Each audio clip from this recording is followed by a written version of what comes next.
The lead sponsor of this bill, Ms. González-Colón. Gentlewoman is recognized. Thank you, Mr. Speaker, and I want to say thank you to Chairman Westerman and Ranking Member Grijalva for supporting this bill, which is really wanted by the people from Puerto Rico. I rise in strong support of H.R. 359, the Fort San Gerónimo Preservation Act, legislation that will establish Fort San Gerónimo del Boquerón as an affiliated area of the National Park System. Fort San Gerónimo is a small two-layer stone masonry fort located at the mouth of the Condado Lagoon in San Juan. So many of you that have visited San Juan will see it from all the hotels from the area.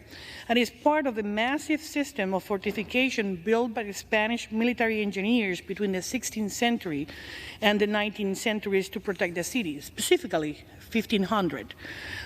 Three of the forts that were part of this defense system Fort San Felipe del Morro, Fort San Cristobal, and Fort San Juan de la Cruz are currently included within the San Juan National Historic Site, which is the sole National Park Service unit in Puerto Rico.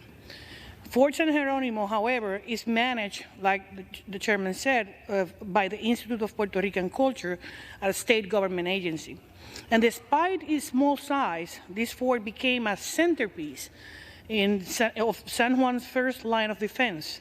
It played a crucial role in the 1797 Battle of San Juan, when a squadron of British ships led by Sir Rolfe Abercrombie attacked and attempted to invade the city for 13 days.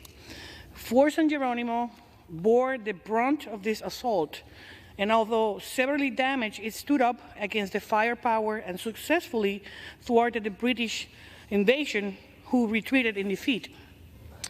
The 1797 British siege of San Juan will be the last attack on Puerto Rico by a major European power, underscoring Fort San Gerónimo's historic significance and a key strategic role.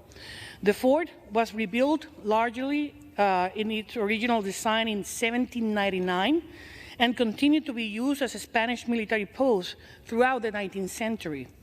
After Puerto Rico became a U.S. territory in 1898, the U.S. Navy, as the chairman mentioned it, used this post as a military post until 1921. It was then transferred to a private property and eventually acquired by the government of Puerto Rico in 1949. Today, this fort is the sole surviving site in Puerto Rico representing the 1797 Battle of San Juan, and it was listed individually in the National Register of Historic Places in 1983, and again in 1997 as a contributing resource of the Advanced Defense Line Historic District.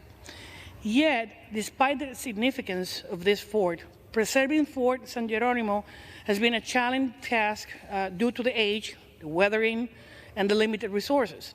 Over the last couple of years, entities like the Institute of Puerto Rican Culture and non-for-profit organizations like Amigos del Fortín San Gerónimo have taken important steps to rehabilitate and protect the site, but it's clear that more can be done.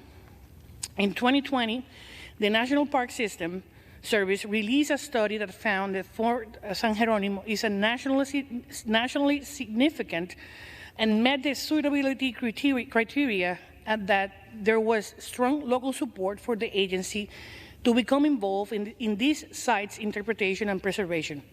The study concluded that there was a potential for the fort to be considered as an affiliated area of the National Park System. This bill, H.R. 359, will achieve just that, designating Fort San Gerónimo as the first affiliated area in Puerto Rico. With that, the National Park Service will be authorized to enter into cooperative agreements with the Institute of Puerto Rican Culture to provide technical and financial assistance for the fort's preservation.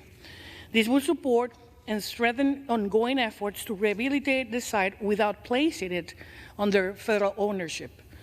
Affiliated area designation will also bring national recognition to Fort San Gerónimo's role in our military history. It will help us better interpret and tell the full story of San Juan National Historic Site, and that the oldest and largest Spanish fortification in the United States.